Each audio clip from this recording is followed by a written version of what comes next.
Hello, it's Gayle Palmer here, the osteopath at the Living Elements Clinic. Today I thought we'd have a bit of fun, we'd have a bit of an anatomy lesson.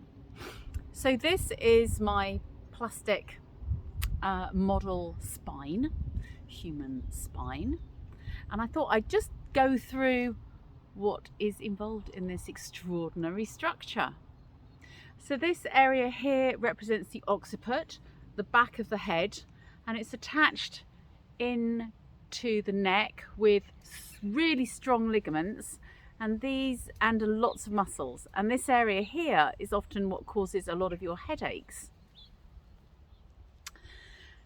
It also has, and hopefully you can see this because it's quite a good model, you've got the vertebral artery going through each of the neck vertebra, the cervical vertebra, and then from the sides, these little yellow pieces, you've got the nerves coming out from the upper and lower neck spinal cord sections. And these areas in particular supply your hand, arm, shoulder muscles, and also your head and neck. So if you get impingements in any of these little chaps, and as you can see, hopefully, the area that they're coming out from is really small, and they're big nerves. These are really big and important nerves. So if they get impinged, you can get pins and needles, obviously pain, loss of power, loss of grip, and if it really continues for a long time, you can also end up with muscle wasting and real weakness and numbness.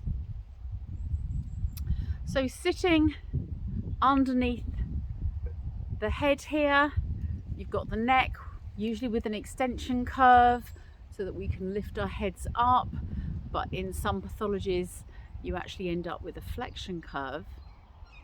And then further down you've got 12, so you've got 7 cervical vertebra.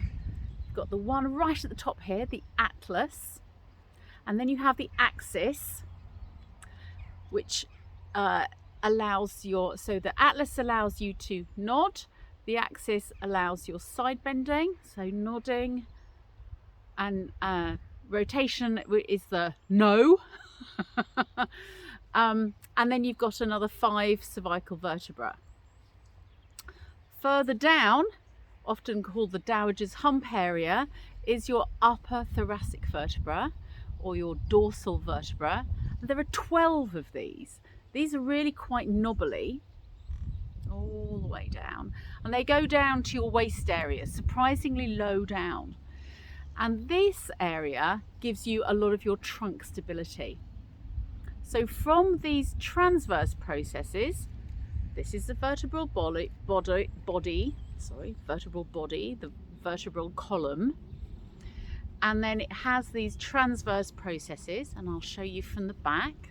So you have spinous processes which go literally vertically out the back, and then to the side you have these transverse processes, and it's from these areas that we have the ribs coming off. They attach into a little section on each vertebra and onto the corresponding transverse process, and then come round to the front and attach either into cartilage or into your sternum or your manubrium, a little triangular bone at the top here. Because of these ribs and the rib cage, this area of your spine is less flexible because you get restricted by how far the ribs are able to move. But its main movement is flexion and some extension. It's less good at the extension. The nerve supplies that come off from here supply your heart, your lungs, and your gut. So your stomach, your duodenum, your large and small intestines to a certain extent, your liver, your spleen, your kidneys. So if you get impingements in here, you can end up with more indigestion.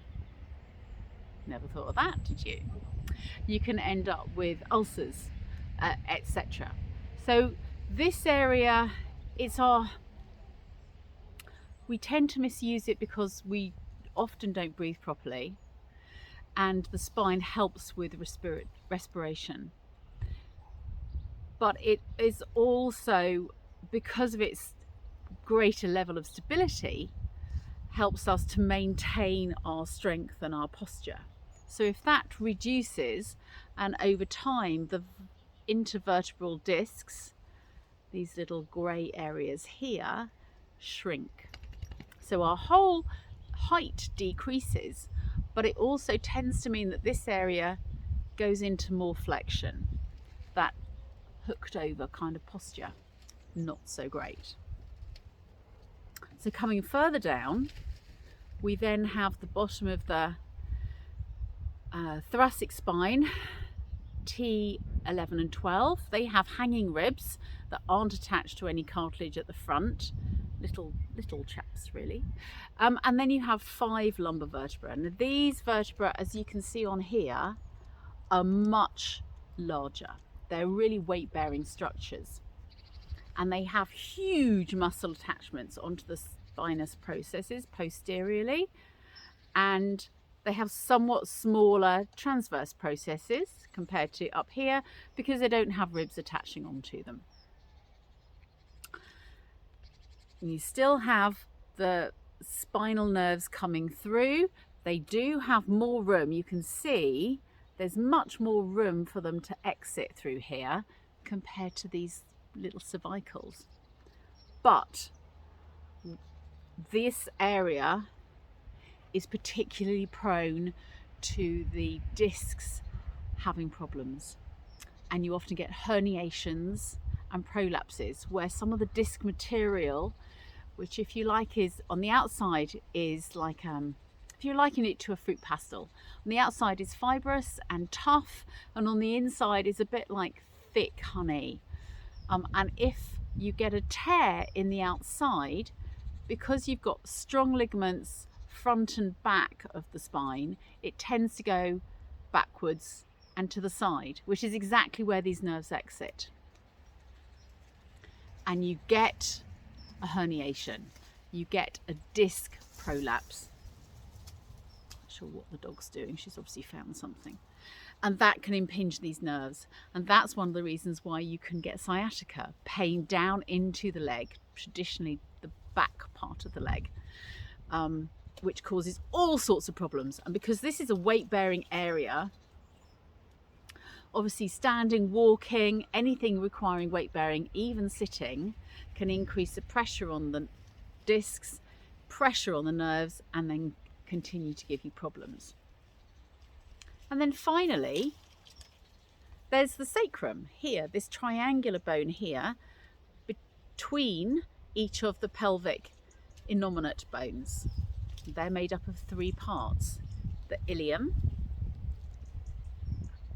here's the hip, where the 3 parts actually meet.